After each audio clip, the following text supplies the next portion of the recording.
Myself Dr. Akshata. I'm a general dentist practitioner. ಹಲ್ಲು ನೋವು ಅಂತಂದ್ರೆ ಹಲ್ಲು ನೋವು ಬರೋದಕ್ಕೆ ಮೇನ್ ರೀಸನ್ ಅಂತಂದ್ರೆ ಮೇನು ಟೂತ್ ಡಿಕೆ ಆಗಿರೋದು, ಹಲ್ಲು ಉಳುಕಾಗಿರೋದ್ರಿಂದ ಮತ್ತೆ ಗಮ್ಸ್ ಡಿಸೀಸ್ ಇರೋದ್ರಿಂದ ಹಲ್ಲು ನೋವು ಬರೋ ಚಾನ್ಸಸ್ ಇರುತ್ತೆ. ಮತ್ತೆ ಸೆನ್ಸಿಟಿವಿಟಿದಿಂದನೂ ಹಲ್ಲು ನೋವು ಬರೋ ಚಾನ್ಸಸ್ ಇರುತ್ತೆ. ಮತ್ತೆ ಮಕ್ಕಳು ಯೂಶುವಲಿ ಕಂಟಿನ್ಯೂಸ್ ಆಗಿ ಗ್ರೈಂಡ್ ಮಾಡ್ತಿರ್ತಾರಲ್ಲ night time, it's called bruxism. Okay, ಅದರಿಂದನೂ ಹಲ್ಲು ನೋವು ಬರೋ ಚಾನ್ಸಸ್ ಇರುತ್ತೆ. ಇವೆಲ್ಲಾನು ಮೇನ್ಲಿ ಕಾಮನ್ ರೀಸನ್ಸ್. ಇವು ಹಲ್ಲು ನೋವು ಬರ್ಲಿಕ್ಕೆ ಇವೆ ಮೇನ್ ರೀಸನ್ಸ್. ಮೇನ್ಲಿ ಚಿಕ್ಕ ಮಕ್ಕಳು ಯಾರು ಕರೆಕ್ಟ್ ಆಗಿ ಬ್ರಷ್ ಮಾಡೋದಿಲ್ಲಲ್ಲ, ಅವರು ಹಲ್ಲು ನೋವು ಮತ್ತೆ ಹಲ್ಲು ಉಳುಕಾಗೋದಕ್ಕೆ ಮೇನ್ಲಿ ಅದೇ ರೀಸನ್. ಯೂಶುವಲಿ 2 times ನಾವು ರಿಕಮೆಂಡ್ ಮಾಡೋದು, 2 times brushing techniques. 2 times brush ಮಾಡ್ಲಿಕ್ಕೆ ನಾವು ರಿಕಮೆಂಡ್ ಮಾಡ್ತೀವಿ. ಅದನ್ನು ಮಾಡಲು ಯಾವಾಗ ಮತ್ತೆ ಓರಲ್ ಹೈಜೀನ್ ಯಾರು ಪ್ರಾಪರ್ ಆಗಿ ಮೇಂಟೈನ್ ಮಾಡೋದಿಲ್ಲಲ್ವಾ, ಅವರಲ್ಲಿ ಹಲ್ಲು ಉಳುಕಾಗೋ ಚಾನ್ಸಸ್ ಜಾಸ್ತಿ ಇರುತ್ತೆ. ಮತ್ತೆ ಯೂಶುವಲಿ ಲಂಚ್ ಟೈಮ್ ನಲ್ಲಿ ಮತ್ತೆ ಬ್ರೇಕ್ಫಾಸ್ಟ್ ಟೈಮ್ ನಲ್ಲಿ ಸ್ವೀಟ್ ಕೊಟ್ರೆ ಯೂಶುವಲಿ ಕ್ಯಾರೀಸ್ ಆಗೋದು ಚಾನ್ಸಸ್ ಜಾಸ್ತಿ ಇರೋದಿಲ್ಲ. ಇನ್ ಬಿಟ್ವೀನ್ ಅಂದ್ರೆ ಮಿಡಲ್ ಊಟ ಆದ್ಮೇಲೆ ಯಾರು ಚಾಕ್ಲೇಟ್ ತಿಂತಾರೆ, ಸ್ವೀಟ್ ತಿಂತಾರೆ, ಅವಾಗ ಓರಲ್ ಎನ್ವೈರನ್ಮೆಂಟ್ ಏನಾಗುತ್ತೆ, ಅಲ್ಕಲೈನ್ ಇದ್ದಿದ್ದು ಅಸಿಡಿಕ್ ಆಗಿ ಕನ್ವರ್ಟ್ ಆಗುತ್ತೆ. ಸೊ ಅವಾಗ ಟೂತ್ ಡಿಮಿನರಲೈಸ್ ಆಗಿ ಸೊ ಹಲ್ಲು ಉಳುಕಾಗೋ ಚಾನ್ಸಸ್ ಜಾಸ್ತಿ ಇದೆ. ಮೇನ್ಲಿ ಚಿಕ್ಕ ಮಕ್ಕಳು ನಮ್ಮಲ್ಲಿ ಬರೋದು ಫಸ್ಟ್ ಓವರ್ ರಿಟೈನ್ ಡೆಸಿಡಿಯಸ್ ಇರೋದ್ರಿಂದ. ಅಂದ್ರೆ ಹಾಲಲ್ಲೂ ಮುಂದ್ಗಡೆ ಇರುತ್ತೆ, ಪರ್ಮನೆಂಟ್ ಅಲ್ಲಿ ಹಿಂದ್ಗಡೆಯಿಂದ ಬರುತ್ತಿರುತ್ತೆ. ಆ ಟೈಮ್ ನಲ್ಲಿ ನಾವು ಎಕ್ಸ್ರೇ ತೆಗೆದು ಡಯಾಗ್ನೋಸ್ ಮಾಡಿ ಅದು ಎರಪ್ಷನ್ ಫೇಸ್ ನಲ್ಲಿ ಇತ್ತು ಅಂತಂದ್ರೆ ಡೆಸಿಡಿಯಸ್ ಟೂತ್ ನ ರಿಮೂವ್ ಮಾಡ್ತೀವಿ. That is one reason.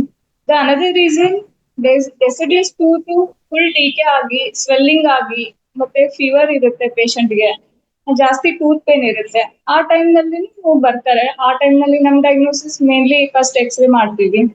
ಅದು ಇನ್ನು ಶೆಡ್ಡಿಂಗ್ ಫೇಸ್ ಇನ್ನು ದೂರ ಇತ್ತಂತಂದ್ರೆ ನಾವು ಪಲ್ಪೆಕ್ಟರಿ ಅಂತ ಟ್ರೀಟ್ಮೆಂಟ್ ಮಾಡ್ತೀವಿ. ಅಂದ್ರೆ kind of root canal.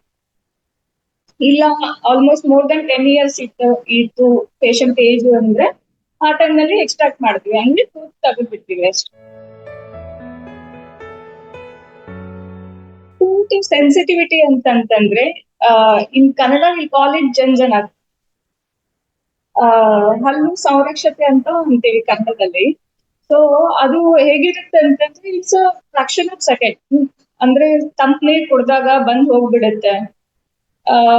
Sharp pain ತರ ಇರುತ್ತೆ, ದಟ್ ಇಸ್ ಕಾಲ್ಡ್ ಸೆನ್ಸಿಟಿವಿಟಿ. ಮತ್ತೆ ಟೂತ್ ಪೇನ್ ಅಂತಂದ್ರೆ ಕಂಟಿನ್ಯೂಸ್ ಆಗಿರುತ್ತೆ, ಡಲ್ ಪೇನ್ ಇರುತ್ತೆ. ಮತ್ತೆ ಯೂಶುವಲಿ ಡಿಕೆ ಆದಾಗ ಟೂತ್ ಪೇನ್ ಬರೋ ಚಾನ್ಸಸ್ ಇರುತ್ತೆ. ಬಟ್ ಸೆನ್ಸಿಟಿವಿಟಿ ಮೇಲ್ಗಡೆ ಎನಾಮಲ್ ಕವರಿಂಗ್ ಅಂತ ಇರುತ್ತೆ ಟೂತ್ ಬಂದು, ಅದು ಕವರಿಂಗ್ ಹೋದಾಗ ಸೆಕೆಂಡ್ ಲೇಯರ್ ಡೆಂಟಿನ್ ಅಂತ ಇರುತ್ತೆ, ಎಕ್ಸ್ಪೋಸ್ ಆದಾಗ ಅವಾಗ ಸೆನ್ಸಿಟಿವಿಟಿ ಬರೋ ರೀಸನ್ ಇರುತ್ತೆ. ಕಿಡ್ಸಿಗಾದ್ರೆ ಫಸ್ಟ್ ಟೂತ್ ಎರಪ್ಷನ್ 6 months ಆಗುತ್ತೆ after birth.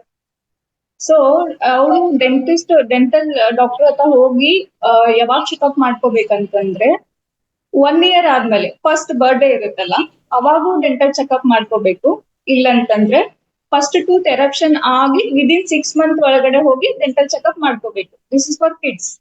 And for adults ಯಾವಾಗ ಟೂತ್ ಪೇನ್ ಬರುತ್ತೆ, ಮತ್ತೆ for normal people, for every one 6 months ಒಳಗಡೆ ಒಂದ್ಸರಿ ಡೆಂಟಲ್ ಚೆಕ್ಅಪ್ ಮಾಡಿಸ್ಲೇಬೇಕು.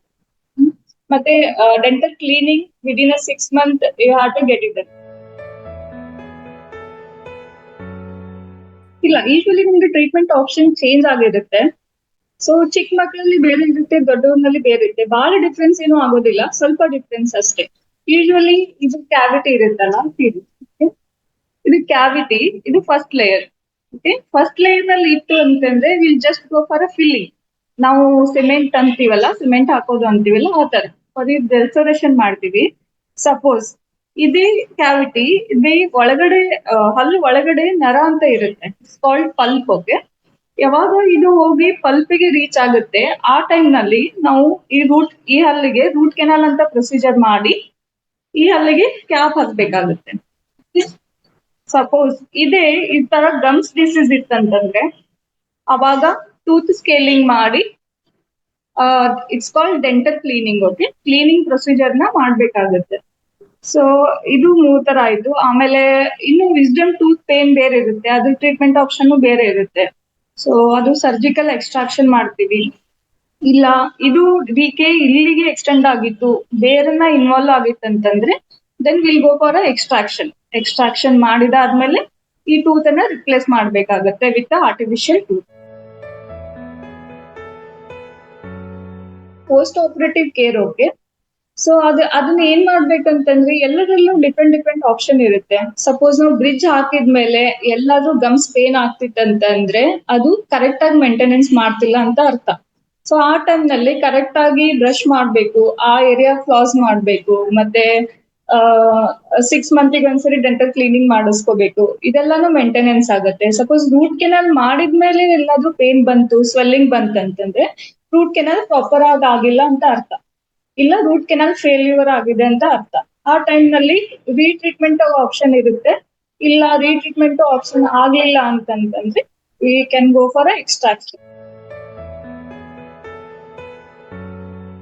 ಇನ್ ಚಿಲ್ಡ್ರನ್ ಅಲ್ಲಿ ಡೆಸಿಡಿಯಸ್ ಅಂದ್ರೆ ಹಾಲಲ್ಲೂ ಇನ್ಫೆಕ್ಷನ್ ಆದಾಗ ಹಂಗೆ ಬಿಟ್ರೆ ಪರ್ಮನೆಂಟ್ ಟೂತ್ ಎರಪ್ಷನ್ ಆಗ್ತಿರುತ್ತೆ.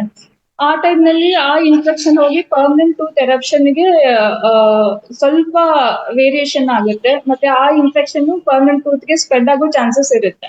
ಇದು ಚಿಲ್ಡ್ರನ್ ನಲ್ಲಿ. ಇನ್ ಅಡಲ್ಟ್ ನಲ್ಲಿ ಹಂಗೆ ನೆಗ್ಲೆಕ್ಟ್ ಮಾಡಿ ಬಿಟ್ರೆ, ಸೊ ರೂಟ್ ಕೆನಾಲ್ ಮಾಡೋ ಪ್ರೊಸೀಜರ್ ನ ಹಂಗೇನೆ ನೆಗ್ಲೆಕ್ಟ್ ಮಾಡಿ ಬಿಟ್ರೆ ಪೂರಾ ಹಲ್ ಕಟ್ ಆಗಿ ಜಸ್ಟ್ ರೂಟ್ ಪೀಸಸ್ ಅಷ್ಟೇ ಉಳ್ಕೊಂತದೆ ಒಳಗಡೆ. ಅವಾಗ ಪೂರಾ ಇನ್ಫೆಕ್ಷನ್ ಆಗಿ ಸ್ವೆಲ್ಲಿಂಗ್ ಆಗೋ ಚಾನ್ಸಸ್ ಇರುತ್ತೆ, ಮತ್ತೆ ಬಾಡಿ ಟೆಂಪರೇಚರ್ ಚೇಂಜಸ್ ಆಗುತ್ತೆ. ಸೊ ಮೆನಿ ರೀಸನ್ಸ್ ಅದರಿಂದ. ಮತ್ತೆ ಇದು ಸ್ಪೇಸ್ ಇನ್ಫೆಕ್ಷನ್ ಅಂತ ಕರಿತೀವಿ, ಇದು intra orbital space infection reason. ಅದು ಯಾವ್ದಾದ್ರು ಒಂದು ರೀಸನ್ ಗೆ ಇನ್ಫೆಕ್ಷನ್ ಸ್ಪ್ರೆಡ್ ಆಗೋ ಚಾನ್ಸಸ್ ಅಂತೂ ಇರುತ್ತೆ.